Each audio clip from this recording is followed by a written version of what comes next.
Smoke compartments? Smoke compartments.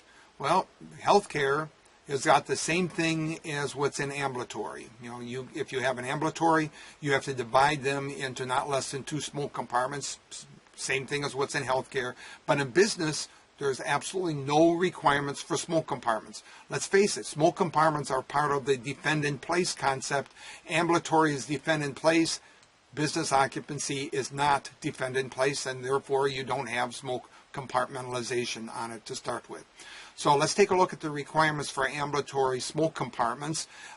You have to have those 2 smoke compartments, but there's exceptions. If your ambulatory is less than 5,000 and you have smoke detectors, don't need to have any smoke compartments at all. That's it. If you have less than 10,000 square feet of a ambulatory care area and you're fully sprinkled, you don't need one.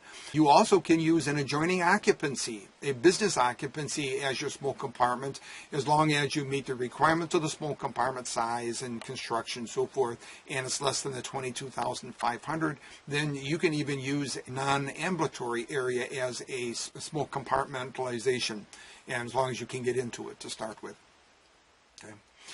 The travel distance for smoke compartmentalization is identical to what you have in healthcare, so there's nothing new in terms of the rules. Again, they treat this almost the same as a healthcare occupancy for a smoke compartmentalization perspective on it.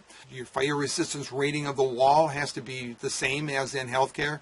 Now, this is a little bit peculiar because this 1 hour is the same in Chapter 21, which is an existing. An existing smoke barrier has to be 1 hour. In healthcare, an existing one only has to be a half an hour. So this is one of those peculiar things in the code in which an existing ambulatory is more restrictive than an existing healthcare requirement. I find that kind of goofy and strange on it. The smoke barrier doors that are there are the same as in healthcare. They have to be non-rated, but they have to be equivalent to an 1 3/4 doors. You have to have a vision panel. You have to keep them closed, and if you have them in a held open position, you have to have an automatic release device. That's the mag hold open with a smoke detector on it. You have to have either a local smoke detector or a complete extinguishing system or fire detection system that's on it. You have to have an area of refuge. That's the same as in healthcare, so nothing new, sitting over here when it comes to smoke compartmentalization.